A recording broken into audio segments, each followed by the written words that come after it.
Hello, everyone, and welcome to today's edition of the Blizzard Watch podcast. You might notice the sounds a little different today. That's because our friend Matt Rossi is out tonight. So it is just myself, Liz Harper, and my compatriot, Joe Perez. How you doing, Joe? I am doing well today. How about yourself? Doing okay. Getting by. Sometimes getting by is that's kind of the best you can do. That's a good day, right? You know, I think so. I think that is sometimes the best we can strive for. Yeah. And also, if you set your expectations low, like a low baseline, you'll almost always be pleasantly surprised. And who doesn't love that? Very, very true. But yes, I guess getting into this past week's news, the War Within.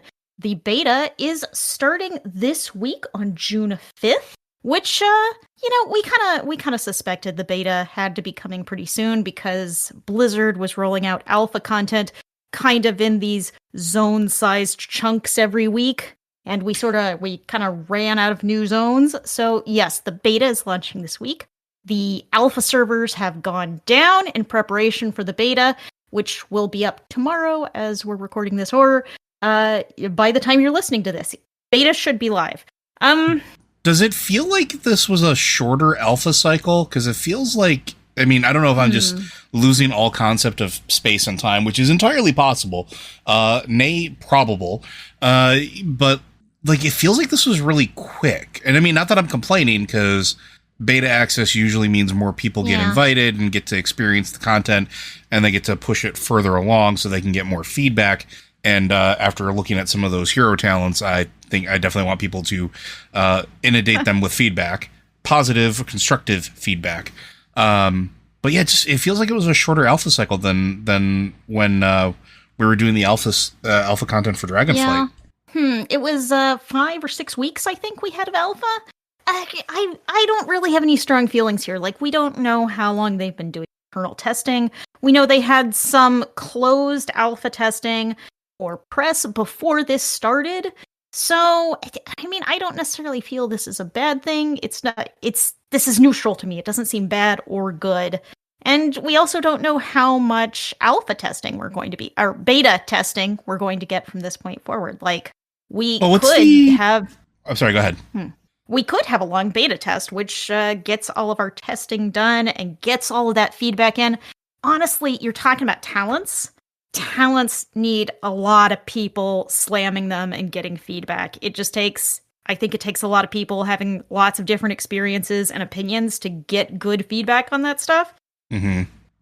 I'm also just kind of curious, too, the length of the beta time for the feedback, but also in terms of the release date. Because I'm wondering, we know that it's going to be on or before December 2024. That's the thing that they always give. But, I mean, generally speaking, Dragonflight released in November, right? Right. Do we think that we're going to see something closer to that? Or do we think we're going to get something earlier than that? I think it's going to be a little earlier. I think the big kind of timestamp we possibly have for this, is August 19th. That's when WoW Remix Mists of Pandaria ends. And that kind of feels like that's going to be when whatever next is starting. And by whatever is next, I mean pre-patch 11.0.1. So I kind of think we're going to see pre-patch in August. And pre-patch is usually about a month out from the release. So that would be a release in September sometime. But of course, that could stretch out to November. I mean, that's not... but yeah, I think we're going to see it a little earlier based on the WoW Remix date. We know. I don't think Blizzard is going to leave a lot of dead time between that event. But I mean, I guess it depends on what the pre-patch brings with it, because besides the hero talents, which I believe should be in that patch, I don't think we'll be able to get any, but they'll be put into the game at that point. I don't know what else is going to come with it. We know, and this is a topic we're going to talk about later, or maybe we segue into it now. That's when awakened raids will stop being in a rotation, is during that pre-patch.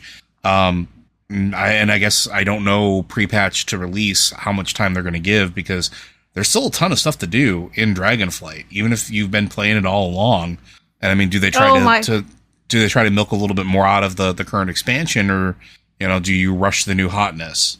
Blizzard has been really rushing over the past couple of years. It feels like they have been on a crazy cadence for content releases. It's one thing after another, to the point where you sometimes feel that you don't have time to do it all.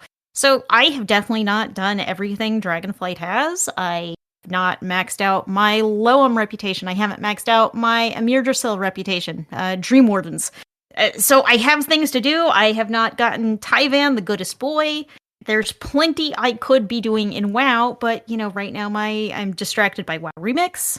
Mm-hmm. And, I just kind of feel done. There's a lot to do, but I'm not super enthusiastic about it.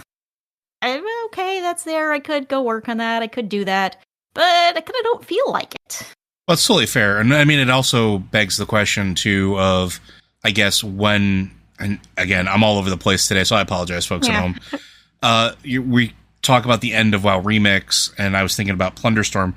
When Plunderstorm ended, how long was it till Remists released? It wasn't too long, but there was some downtime between. It was at least a few weeks. I can't remember if it was like 3 or 4 weeks. Or, I mean, even if it was a full 4 weeks, but I'm curious, too, because they said that the special events are going to continue. Does Remist end and pre-patch take its place as the event, but it's not separated like Plunderstorm and Remist was? I could see it either way. I could see them taking a couple of weeks, because one of the things about WoW Remix is that our Remix characters are currently just in this special Pandaria version, and you can't go anywhere else. You're in Pandaria, you play with other people playing Remix, and that's it. That's where you are. But when the event ends, they're going to roll back into the normal servers. They're going to be given, I believe, a standard gear set. You don't get to keep all those crazy gems and powers. So I feel like they might give it a little breathing room so you can take all of these new alts and maybe get used to how they play in standard Dragonflight. But I can see it either way. They could roll straight into pre-patch, or maybe they give it a week or 2 weeks or a month. Yeah, I don't think it's going to be a big delay. Yeah, and I mean, I'm kind of with you there. I think that there's going to be a pretty tight release on it. But yeah, I mean, I don't know. I'm looking forward to it. I'm looking forward to the pre-patch. I'm looking forward to moving forward as far as the story goes. So as little length of time as possible makes me happier. I mean, that's kind of the thing with gaming. We're always looking for the next big thing. We want to know the next thing to do. What's the next challenge? What's the next excitement? And I think Dragonflight was a great expansion. There's been so much going on. There's been a lot of great characters. There have been unique quests and experiences. There's, of course, been dragon riding, which I kind of hate, but has also been really cool. It's a really neat new feature, and will, of course, continue into the War Within. But it's kind of all old news. I mean, I'm kind of ready to move on to the next thing. Yeah, fair enough. So one thing you did kind of touch on right there was, of course, the Awakened raids in Dragonflight right now, which we have just found out with this week's maintenance that we had expected them to this week go from being a regular rotation. One raid was awakened, then the next, and but now we know they are not on a they're. Wow, I said that completely wrong. Now we know that they are going to maintain their rotation. We'd expected them to go to where everything was going to be awakened at this point, but they are continuing on their rotation. So this week, also the Incarnates is awakened.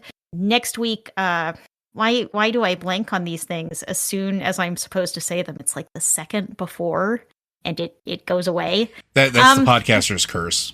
That is. It's like it was right there in my head, and now it's gone. But anyway, the raids in Dragonflight are rotating still through Awakened, and that's kind of good news for the transmog hunters out there, because it means you can still go back and do older raids, which are kind of easier content, and you can do them and get the transmog and get items in them that you can take to the catalyst and make into tier set transmog, because we all know that World of Warcraft is a huge game of dress up, and 100%. You gotta get those sets. but you have to get, when you take gear to the catalyst to convert, you have to have the right eye level set for each tier appearance. And so to get some of those older ones, you have to go to the older raids when they are at the appropriate eye level. So having them in Maintain the Rotation lets you still do some of that older content as it was with the older transmog looks, which, I'm into it. I mean, I've been accumulating nothing but transmogs over the last, how long has Remus been available? Like, that's what I've been focusing on. It's just, in general, getting my transmog on, because, again, like you said, it's a giant game of dress up. I agree, 100%. Yes, and of course, Remus still seems to be, everyone I know seems to be playing Remus. So, including you, Joe, I have just not had enough time, and I hear about, you can hit max level in 2 hours, and I'm like, what? I'm level 30. How are people doing this? So it's one of those things. I kind of feel like I missed a couple of weeks, and now I'm endlessly behind, and I need to keep working on it because, as you say, transmog. Well, I mean, the good thing with Remus, at least, is that the gap isn't very large, and you level really quickly, and they kind of turned up the amount of XP gain. So it's definitely really, really, really quick. And I think it's faster than it was before. I think I knocked out 60 to 70 in like the hour and a half before raid or something like that. Like, it was really, really quick. Yeah, when you really sit down to play, you can, of course, zoom. I have been sitting down and doing the quest. It's been many years since I've done Miss Pandaria questing, so I'm like, I'm going to do the quests, I'll read the quest text, and that is absolutely the least efficient way to level. So, the good news is like, you can do just the main story quests, you don't have to do all the side stuff, and it works just fine. Yeah, except for the fact that the main story quests in Jade Forest, not a good conclusion to that one. So I don't want to, but I also want that achievement. So, I'm torn. Gotta just am. It's right there. I have to finish doing it. So, unfortunately, we get to say goodbye to the Jade Serpent statue again. Yeah, I mean, that was one of those things where, I actually didn't mind doing those quests again. I thought it was actually a lot of fun to remember, like, at what point it breaks and, all that stuff. It was also really exciting to re-experience a lot of Miss, because I haven't done it in a while. It's not my normal leveling thing. But it was nice. It was nice to do that again. And I've been having a ton of fun with it. And it's honestly, if it was around forever, I would probably level all my characters through it repeatedly. Oh, it's a great way to level. I'm leveling an evoker, and it's definitely interesting to level an evoker like this because, when they were added to the game, they were not split up like this. And I've already thought, I should roll a Death Knight. I don't have a max level Death Knight, and it's like, Liz, you haven't even leveled this one character, and you're already talking yourself up on leveling another. Just stop. Do one thing at a time. Focus on it and finish it. Which is real hard. That's real hard. But for those of you out there leveling, the fastest way is definitely to go in there and run dungeons, run raids, do your daily quests from your new best friends, the Infinite Dragonflight, and level those alts. Anything you don't have, go out there and level it, because this is probably as easy as it has ever been to level an alt, if not easier. I would agree with that. I think it's been exceptionally easy to level an alt. And I mean, again, fun because it's not the standard stuff. Yeah. So, have you seen the latest trading post? Because this is our first podcast of June, which means a new June trading post in World of Warcraft, and it is they took the summer theme and ran with it this month. They definitely did. I've been like, I need more tendies. I need so many more tendies. I honestly feel like I need to make a spreadsheet and do some math to figure out what to buy. Where are my priorities here? There's too much. There is a rainbow umbrella and beach chair toy that you can get to just chill out on the beach in your rainbow beach chair. There are multiple murloc floaties, murloc pool floaties to get for yourself, beach gear. There is that weird mount. I don't know what you pearlescent goblin wave shredder, which is kind of like a surfboard with rockets on it. Mm-hmm. Mm-hmm. And it's weird, and also I want it. Yeah, I froze that one because I don't have enough tendies because I needed to get the Hawaiian shirt. The Hawaiian shirt was the top priority. Yeah, I want to get all of those murloc floaties. I need them. I need them. Yeah, I bought the set that comes with the murloc floaty in the middle, and I'm really surprised it didn't come with sunglasses, but I have the bronze tinted one, so it's fine. It works with it just fine. But it's really fun. Everything about this is fun, and then the hunter weapon or the ranged weapon being a super soaker. And I do mean a super soaker. I swear this unlocked a core memory of me having this toy as I was a child. Like this specific one, it looks awesome, and I had to make sure that I bought that one as well because my hunter needed to be running around with that because that extreme water blaster absolutely needed it. Yes, there's so many good things. It's a real problem. It's a real problem. And of course, one of the things with the War Within pre-purchase, for some of these pre-purchases, they've added tendies to the pre-purchase. So if you pre-order, you also get some bonus tendies. And it's like, did y'all plan this? Are you making the trading post better and better so we will want to pre-order a higher level version of the War Within? I feel like the answer was probably yes. My hot take is I'm already at my limit for what I can do because I got the middle tier. That's as much money as I can spend on justify spending on this. I have too many hobbies and too many habits. There are so many hobbies out there, and every one of them is expensive. Yeah, there's no escape. No escape out there. But if you have not checked out the trading post, get out there, take a look at all of these shinies, and if you can make a priority list better than I can, let me know what I should buy, because I want it all, and I can't afford it all, probably. So, now, Joe, you haven't been playing Diablo, right? No, Diablo 4, unfortunately. I was actually just talking about this today. I'm going to fill some space here because I feel like ranting. Diablo 4, and I know I've said this before, part of the problem that I had with it was their decision to follow the old seasonal model, mostly because they did such a stellar job of making me feel invested in my character. As I went through the story and leveled, everything was fantastic.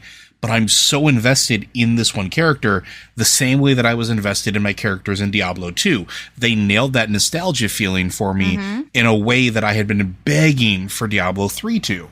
And then when they did the seasonal model, I understand the decision why. I don't approve, but it sort of took me out of the game. And even though they're making the game better with their new, the loot reborn and everything else they're doing, I still can't be arsed to load it up, and I'm waiting to see what happens when the expansion comes out. And that's so like I haven't been playing it, and I haven't even looked at Immortal. And if I have been playing Diablo, I've loaded up Diablo 2 again occasionally to get my ARPG fix. So that's my 2 cents. But have you been playing at all? I actually have been. I've made more progress in Diablo 4 than I have in Remists.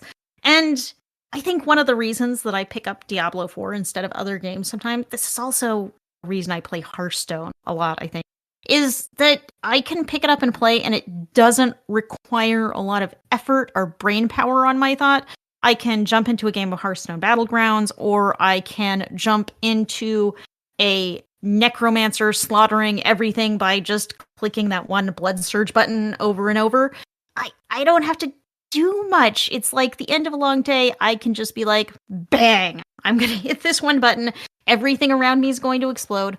Hearthstone does have, some strategy. Diablo 4 has some strategy, but a lot of the times I'm not playing at a level high enough that I really need to worry about it. It's just a game I can pick up and play. And WoW is very easy to pick up and play as well, but I'm like, I want to see this quest text. I want to figure out what's happening. I need to I'm playing a class I have never played before, and I don't understand how all of these buttons fit together, and every level I get a new talent point, and what do I do with it? Like, there's a little friction there. There's a little amount of stuff I need to think about. So sometimes I will just be like, okay, I'm gonna sit down and play Diablo and just murder demons endlessly without having to think too hard about it. So I've been playing a fair amount of Diablo, and the season is really fun. The new loot system is a lot easier to deal with. It powers you up much faster because you can start with legendary items much faster. You can get and equip the legendary powers you want much faster, and it's less finicky overall. I've heard uniques are also more common now, or at least the drop rate on them has improved dramatically. Yeah, and the other thing is you can get them at lower levels. So, like, even in World Tier 1 and 2, you have a chance to get uniques. Previously, zilch, nothing.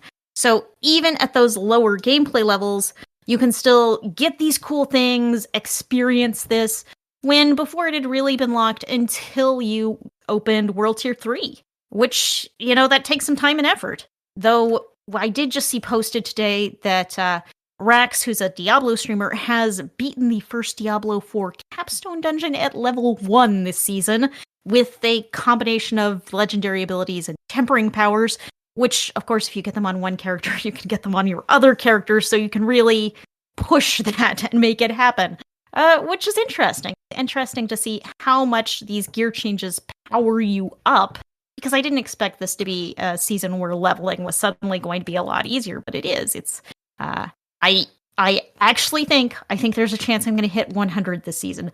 Ooh. I do not have a single level 100 character in Diablo, despite the fact that I have played through each season, and I played quite a bit before the first season, but I do not have any level 100.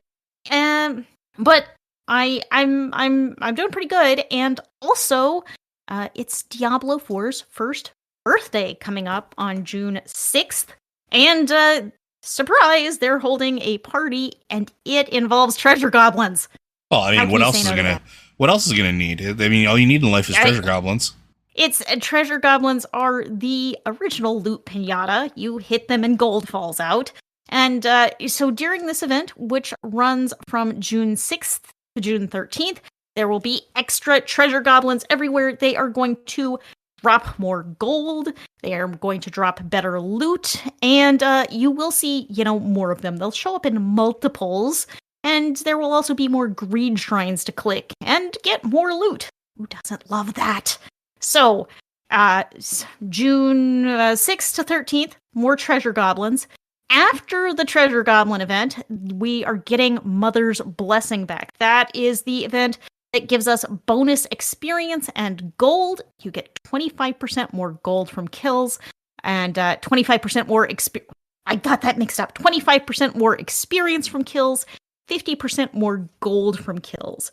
So I think I'm actually taking a little Diablo break until Mother's Blessing comes back, because with an extra 25% experience, it's not going to be any effort. I think I'm level 77 now. It's not going to be any effort level 100 with that buff. So it's a good time to play. It's a good time to play. Also, who doesn't love hitting treasure goblins? That's fair. They make great noises when you hit them. It's hard to go wrong with hitting treasure goblins. There are a lot of issues we could discuss about Diablo 4, but really the biggest problem is definitely there is no Realm of Greed to go where you can hit even more treasure goblins. And there is also no cow level as of yet. Both significant oversights in gameplay. Well, I mean, there was no cow level in Diablo 3. I'm just saying that we had Whimsy Shire. I will never be able to say that correctly. With unicorns, but we never had a cow level. See, significant oversight there too. It has to be corrected. You can't go 2 Diablo games without a cow level. Also, I don't know if you paid attention when you were playing through. If you play through the campaign, you will notice there are a lot of cows. There are a lot of cows out there. There are. And despite everything around them, the cows live on. I mean, I think it's just the fear and reverence of what happened in Diablo 2. Even the demons don't want to hit cows. Because it's like Astaroth comes through Skosglen and burns everything down, and you're kind of chasing in his path. And along the sides of the road, as you're running down, there are cows there still. The entire city's on fire, but there are still cows. I'm just saying, cows are the true end boss of Diablo, and we have not seen them. Not at their full power. Mm-hmm. You know, I can get on board with that. So one of the big things, not a little bit Blizzard news, but more general gaming news, is the Summer Game Fest is at the end of this week. I think we're going to be talking more about this next week. It's going to be on Friday, and if you pay any attention to gaming, you probably won't be able to avoid news of it. But also, there is the Xbox Game Showcase this Sunday, June 9th. And we know Blizzard is going to have an appearance there.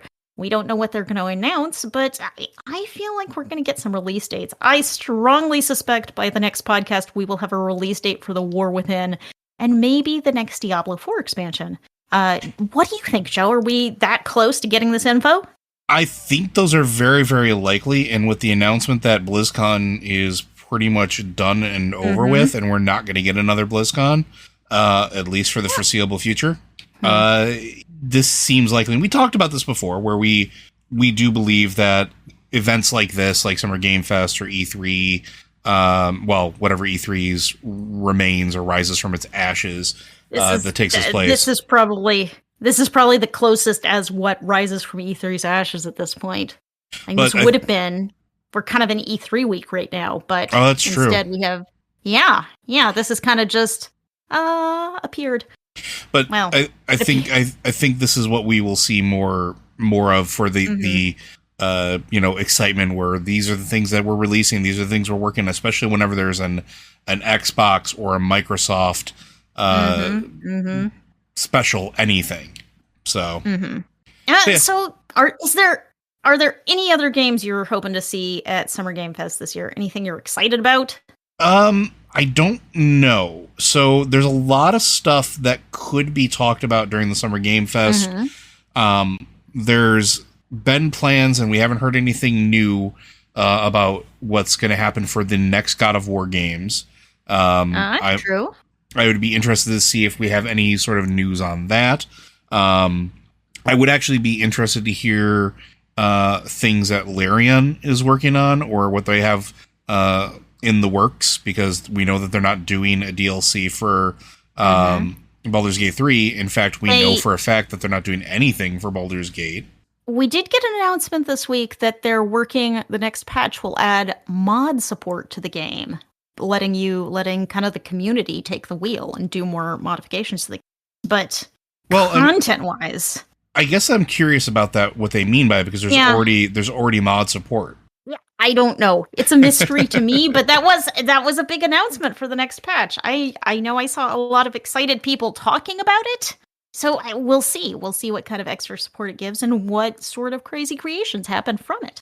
Fair enough. I'm trying to think. There are other things that we could be hearing from potentially as well. Like, I believe CD Projekt Red is their next project is not announced. They have announced that they are working on other things, possibly another entry in the Witcher series, likely focusing more on Ciri or something along those lines. But I'm curious if they're going to announce anything, especially with coming off of the success now of Cyberpunk 2077 and its expansion. Yeah. And I'm sure we hear a lot about content coming to Hades 2, since that's in early access right now as well. I would not be surprised to hear a bunch about that. I'm always down about hype, and I've particularly been down about BioWare games, which I will believe are out and available to play as soon as I am actually playing them. They've got to be right in front of me, and then I'll believe they exist. But I do somehow still retain hope that Dragon Age Dreadwolf will be a thing at some point and will maybe actually be good. I feel like that may be a false hope, but I'm hoping maybe we will actually see something from this game, because previously everything BioWare released about it has been very teasery. I'd love to see an actual game in all of this. The same for the next Mass Effect game. Everything we've gotten has been tiny little tidbit teasers, designed to make all the fans talk about things and speculate. I'd love to see an actual game. I'm a longtime fan of BioWare. I would love to see them making more games. But it feels like everything is possibly stuck in development hell, and we just keep getting little hints and teasers and suggestions that they are working on games, but we can't see them. So I'm trying not. I don't want to get on the hype train, but I would love to see an actual game that may actually exist at some point in the future. There could also be some news from Bethesda as well, since we know that they were working on the next Elder Scrolls game. So there could be something from there. And we could actually get some more information about the next Grand Theft Auto as well, because I know that there's been rumors and teases about that happening. So there's a lot of potential for some really I guess, anticipated games to sort of get a little time in the sun. And certainly there's been some kind of buzz I've heard about Bethesda talking about a new Fallout game. I think they've kind of waited for a while to start talking about a new Fallout game, but with the success of the TV show, I feel like it's probably too early to see or hear anything about Fallout, unless it's like a trailer that just says Fallout 5, which would be enough to make everyone jump out of their seats and scream if we weren't watching virtually on our computer monitors, though you might still jump out of your seat and scream. I don't know. The other thing to consider as well, speaking of Fallout games, is, well, Fallout in Space, otherwise known as the Outer Worlds. They had announced, or at least teased, a sequel a while ago, and we haven't heard anything about it. And I know there's been some speculation, because now that Bethesda and Obsidian Games are all under the same umbrella, that they might be tapping Obsidian to maybe go back to New Vegas or something along those lines as far as Fallout goes, versus working on Outer Worlds 2 or whatever else that they were working on. But there's a lot of speculation that we're going to hear something from Obsidian Games at the showcase. So I don't know. We'll see. I would love to see a new Outer Worlds game. I loved that game. It was so much fun. It had such a clever story, and I loved how drastically your choices could change the game. That was a really fun one. There are so many things that I would like to see sequels to, that I would like to see what this developer does next, where this world goes next, where this story goes next. But it's hard to say which one of them are going to be here, if any of them, and will they live up to my internal hopes and dreams, or will they just disappoint me endlessly? It's impossible to know until we know. So I'm sticking with my baseline feeling that you don't get your hopes up too much, so you can be pleasantly surprised. That's what I'm trying for. I'm trying really hard. A noble endeavor. It's sometimes it works, sometimes it doesn't. Let's see, what else have we got? Also from the World Within alpha, soon to be beta, we have a new human racial. You know, Blizzard, when the War Within kind of first came around, and they were talking about war bands, Blizzard said the human racial diplomacy was going away, because having that reputation boost on one of your characters kind of makes it a little awkward with war bands. You're always going to want to play your human, because they're going to get more of this reputation, and it's going to be shared across your warband characters. So they announced they were going to change it, but it's only recently we found out what they are changing it to, and it is called No Place Like Home, which reduces your Hearthstone cooldown by 5 minutes and gives you an additional charge of your Hearthstone. What do you think about this, Joe? Is it good, bad, indifferent? As a shaman, I take offense to this. It's good for anybody who's playing a human. I think it's a nice perk. Things like the Volpera, when they became an allied race, they were able to make camp anywhere. and so they had basically had a second Hearthstone that they could use, but they could set it independently of whatever their actual Hearthstone is. So they've already established having multiple charges of Hearthstone as a thing. Shaman have the ability to use Ancestral Recall on top of using the Hearthstone. So they've already had that. It's an interesting choice. I don't think I've used a regular or real Hearthstone in ages, so I don't remember what the cooldown is. 5 minutes may be insignificant. 5 minutes may be all the difference in the world, but that double charge will be very, very nice. What do you think? I think it's good. I don't think it's enough to make me go out and roll a human, but I mean, there are times, particularly leveling and questing, when being able to go back to a quest hub is super helpful. If this were in the game right now, we would all be playing humans in WoW Remix because you could go and do all of these quests, hearth back, go back to what you were doing, hearth back. You could just constantly be getting a lot of value out of these quests.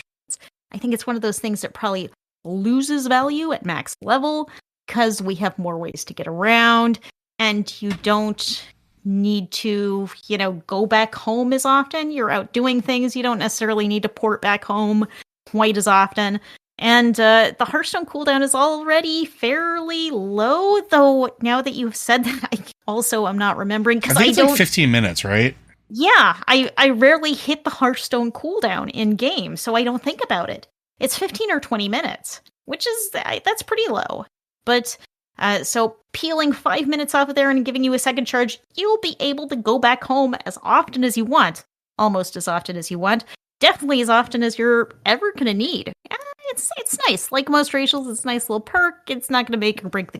Well, I again, as a shaman, I take umbrage because my astral recall is 10 minutes. That made me special. I only get one charge of it. Well, but you could be, you could be a Volpera shaman, and you have your Hearthstone and your Ancestral Recall, and you have your Volpera camp thing. Been there, done that. I did that at the end of Shadowlands. We're good. So about the new expansion, I do have a question. Are you going to be playing an Earthen Shaman, Joe? Yep, 100%.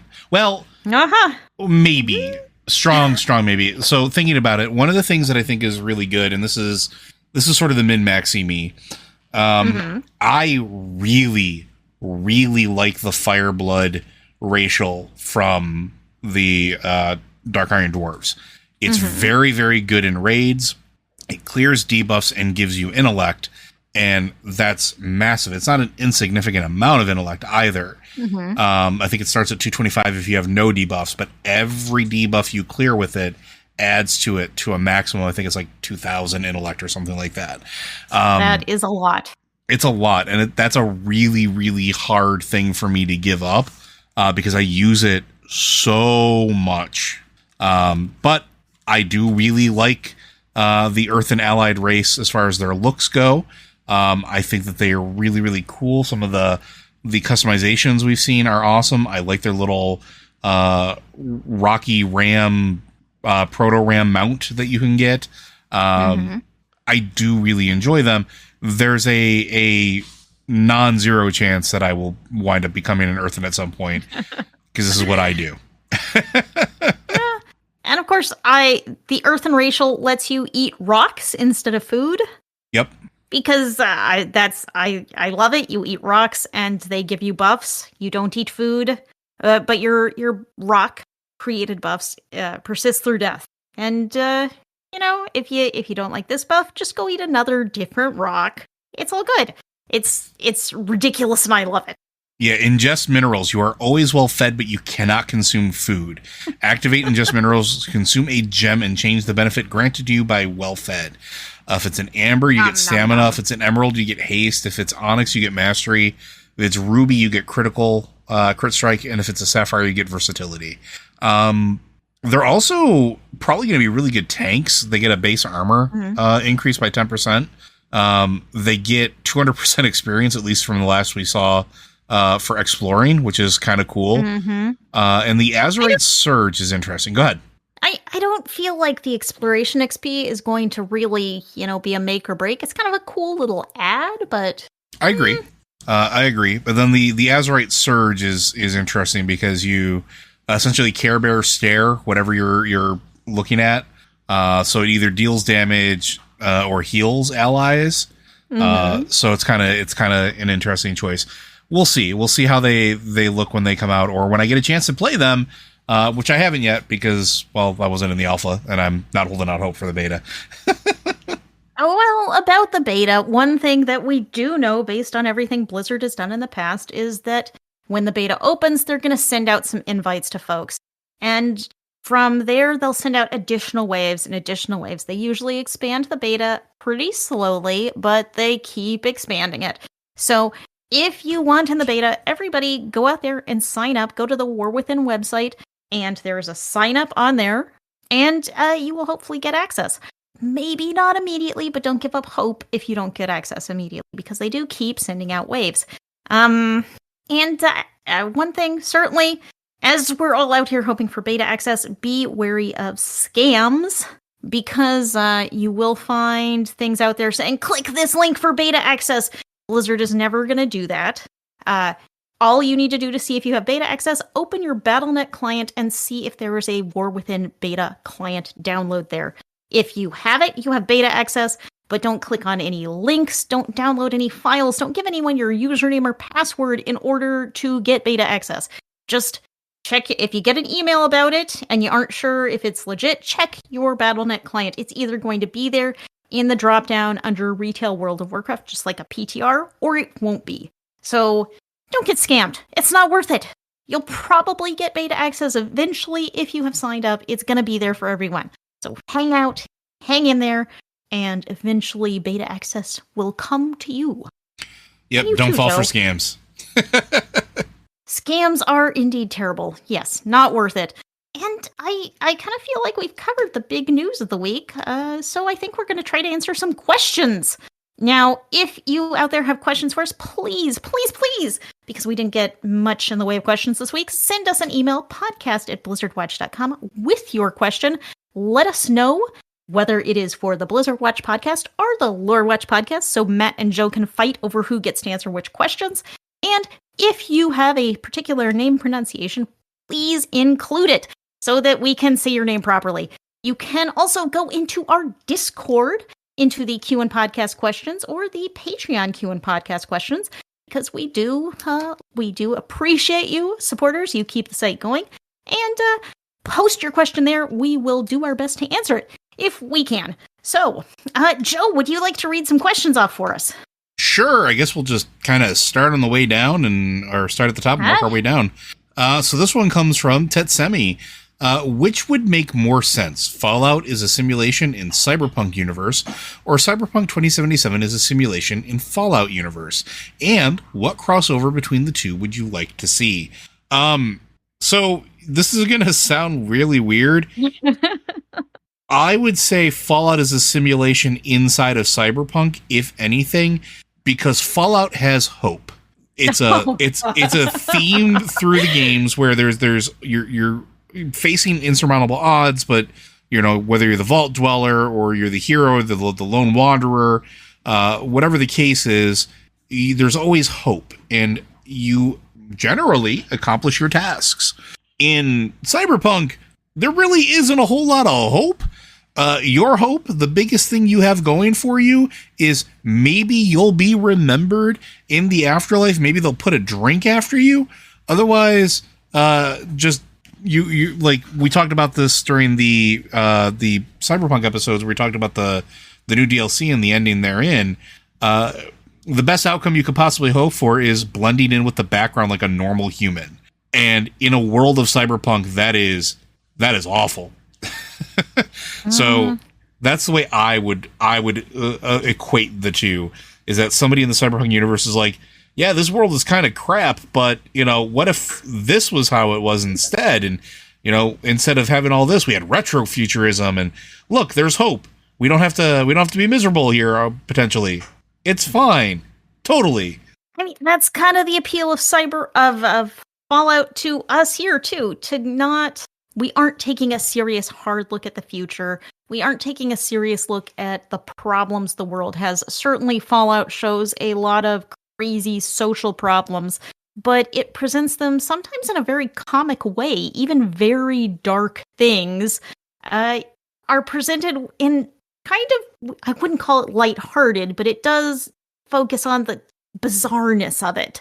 And so it allows us to go back into this retro future, this future that's perfect and imperfect at the same time, but it has different problems than we have here and now. So there's something kind of refreshing about that. The world of cyberpunk is much more looking at the world and looking at a future that is bleak. That's the whole cyberpunk genre. You are looking at a world that has been very overrun by corporations, and they are the ones that hold the power.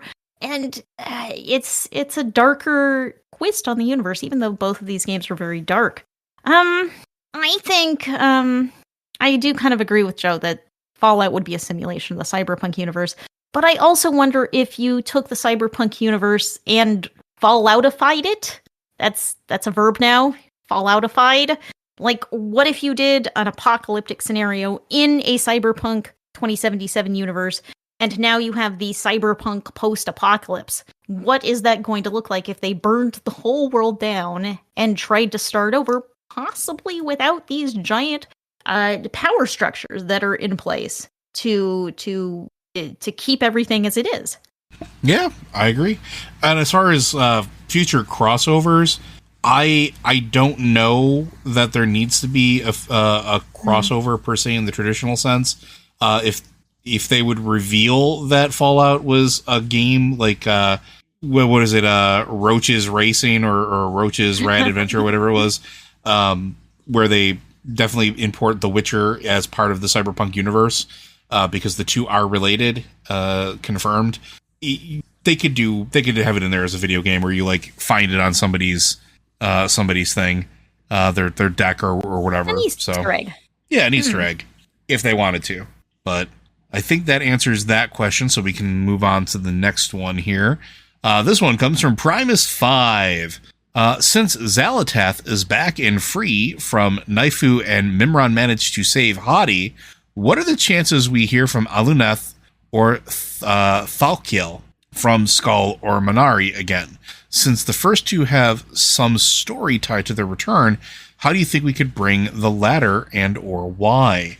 I mean, literally, we're at a point where they can kind of just explain whatever they want with Titan MacGuffin here, right? There is no, there's really no special way. Like the whole Mimron saving Hadi, that's a thing for sure. They didn't really explain how he did it. Titan tech, that explains everything. With everything from Xalatath coming back really wasn't a Titan thing. That was an old god thing that we facilitated, where we released Xalatath from the blade. We're helping.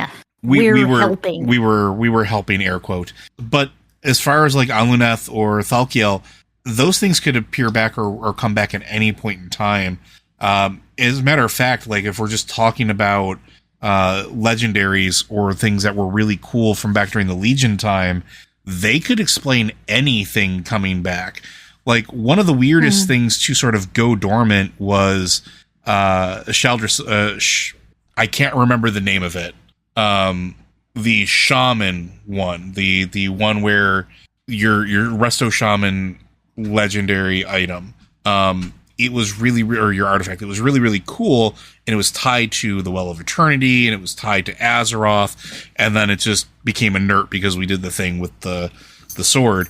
I'm kind of curious if that will be reawakened with everything that's going on, because we're kind of doing a whole lot of weird reawakening of Titan power things, and Azeroth is supposedly a Titan. So they can explain whatever they want, however they want. What do you think, Liz? Faristel, the Scepter of Tides? That's it. Yeah. Who can keep up with all of these names? I do kind of agree with the artifact weapon angle. I mean, we're going back to that sword, what sword? But we're theoretically going back to that sword where we drained the power of our artifact weapons to paint it. I'm still not really clear why we... I think what sword is a good analogy here, because I have no idea what we did with it or why. I mean, very clearly, Anduin went and sat and looked at it, because that's where we find him, or where Thrall finds him and has his dad talk with him. But yeah, I have no idea what we did there. Maybe we'll find out in the War Within. Maybe we made things worse. We probably made things worse. We're really good at making things worse, accidentally or on purpose sometimes. Like corporate America, our heroes look in the short term. I mean, all of these artifact weapons are so cool and have such great stories, and then we got to pick them up and wield them against the Burning Legion, and then we just blew them up. Yeah. And kind of nothing happens from there, which is sort of sad for these big legendary weapons. If you are a paladin wielding Light's hammer, which was Tyr's weapon, Light's hand, yes, I think. He will make a comment about it in the quests in Dragonflight, but it's a little offhand comment. Yeah, hey, I recognize that hammer. So it'd be nice to have a little more of those stories, and particularly with these sentient weapons that have spent an entire expansion whispering in our ears. It would be nice to see, hey, a sentient weapon, what did you do next? Look at Xal'atath becoming this huge success story. What have you done since then? I don't know if we're going to see any of that, though, because I feel like we are really focused on Xal'atath's story and the story of this particular group of heroes that Blizzard seems to be focusing on, or is at least in all of the key art, which is Anduin and Illyria and Thrall and Jaina. Yeah, which I have complicated feelings about, which would take up an hour, because we're going back to hero wowing, and we ain't the heroes right now. Yeah, we'll see what happens, but it's definitely, I agree with you, it's focused more on that, and maybe we'll find out some more stuff along the way. We do know that we're going to find out more about yet another Titan facility, because that's where the Earthen are. We're going to find out a little bit more about maybe Titan relics or what they're doing with the planet, because this is a whole separate thing on another continent that we've never seen before. And realistically, doesn't even appear that the Watchers knew about, because the Watchers don't write about it. They write about it being a far-off land, but they don't really know what's there besides it being a prison facility or a prison island, according to them. And did they know that there was a Titan facility there? Would they imprison beings of great power at another Titan facility? We know they've done it in the past, but would they do it when there's not actively a Watcher there to watch over them? Because every Titan facility we've been in, minus the one that N'Zoth is in, had Titanic Watchers at some point, or had somebody that was assigned to it. And where we're going doesn't seem to have had somebody assigned to it, or at least not one that they mention. So I'm kind of curious about that as well. There's a lot of lore stuff that I'm super curious about. We will see, and I do think it feels like Blizzard is trying to keep this expansion maybe a little more under wraps than they have successfully done in the past. Not that we can't just go in and do and see a lot of content during the beta, but like the inciting event of this expansion is a little vague, something between the last cinematic we saw with Illyria and how we get to Khaz'Algar. So we'll find out. I hope Blizzard manages to surprise us with kind of the in-between steps here. I'm not going to hold out hope. I'm not going to hold my breath to be surprised and delighted, but it's always nice to be surprised and delighted. Indeed. I think we have time for one more, and this one is actually going to be directed for you. This is from Daikaiju. Any chance of a quick guide on how to re-gear our Eternal Realms mains? I hopped on my 63 Sorcerer and went to a Helltide. Aside from the tempering recipes, everything that dropped was worse than my newly rebranded Legacy gear. Liz, do you have recommendations? So I do have some recommendations. So this is kind of the problem if you're playing on the Eternal Realm. The latest Diablo 4 patch really just overhauled the gear system, threw everything else old in the trash, and has started over. And I think at first you are probably going to find that, hey, I'm wearing all of this cool gear, and all of the gear I'm seeing in Helltides is worse. That is going to be in large part because Blizzard has reduced the number of different aspects and affixes are on each piece of gear to simplify the gearing system. So you may find that you get less of things. There are fewer affixes, but each of them should feel more impactful. It's a very different way of thinking about gear. So Hell Tides really are the most efficient way to get out there and get gearing. I will note that you can tempering is also very powerful. Tempering is a thing you can do while you're leveling up before endgame to apply new stats, additional stats to your item. And they can be, like for my Necromancer, I can go and put extra blood damage on my items, or I could put extra summoning damage on my items to make my giant army of skeletons even more powerful. I could go do that with all of my items. And all of those little things, they seem very little, but participating in the tempering system and going in and doing that actually adds a significant power buff. Also, as soon as you salvage a piece of gear with a legendary affix, you have that legendary affix to apply to another piece of gear. So if you go out and get a piece of gear that looks good, you don't have to say, oh no, this looks good, but it has an aspect I don't want. I can't use it. No, you can use it. You can just salvage the legendary you're wearing now, put that aspect on your new legendary, and you can always have a perfect arrangement of legendaries. If you get them once, you have them forever. And if you get a higher roll on them, you can salvage that, and then you have the higher roll forever. So it really makes kind of optimizing your legendaries, having all of the legendary powers you want, it makes that so much easier. But really, the only thing to do is go in there and participate. Get some gear from Hell Tides. It may look a little downgrady at first because there are fewer affixes on it, but overall, it's going to be a power boost. Get in there and temper everything you have. Salvage any gear in your bank, all of that old stuff, salvage it, go find new stuff, and, work on tempering it the way you want. Jump into higher difficulty levels. I was talking earlier about how the streamer Raxentrax has done the tier 2 capstone dungeon at level 1. And I've heard normal, non-min-maxy people doing the capstone at level 30 or level 40 very easily without any trouble at all. So part of this gear system seems to have made it a lot easier to power up and to do this higher tier content much earlier. So if you were playing on a lower level, if you're playing on World Tier 2 and particularly, I'd strongly recommend jumping to World Tier 3. Another thing in the gear system is now every piece of gear that drops in World Tier 3 is sacred. So once you get up there, you're going to be getting all sacred gear, which is just better quality, better stat rolls. Once you get into World Tier 4, every piece of gear is ancestral gear. So when you can make those jumps, you're going to suddenly get much better gear instead of getting, oh, this is just a normal piece of gear and I'm wearing ancestrals. I can't even equip this. I'm just going to throw it away. So you're going to be getting much more gear that you can use. So I would go out there, just engage in the content in front of you. Some of the gear may seem worse, but go in there and temper it. Work on getting up to higher levels of world tiers, and go for it. When you get to max level, when you get into World Tier 4, you can start doing the pit, which will unlock something called Masterworking, which will let you further upgrade your gear. So you kind of have an endless chain of gear upgrades if you want to engage in that, if you feel like it's fun.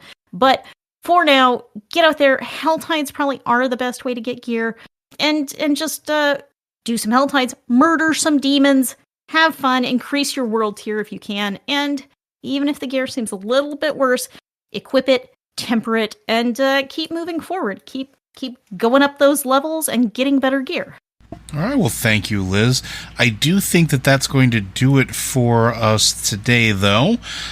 So I do want to remind everybody that Blizzard Watch is made possible due to your generous contributions at patreon.com/BlizzardWatch. Your continued support means that this podcast site and community is able to thrive and grow. Blizzard Watch supporters enjoy exclusive benefits like early access to the podcast, a better chance at having your question answered on our podcast with a Q, and an ads-free site experience. If you do have questions for this or any of our podcasts, again, be sure to send those in to podcast@blizzardwatch.com. Specify the show that it's for and any special pronunciation of your name. If you want to hit us up on Discord, you can do so at our Q&A podcast questions channel. Same rules apply, and if you are a Patreon supporter, as a way of saying thank you, we have the Patron Q&A podcast questions channel, where we tend to look for first. But thank you, folks. We'll see you next week.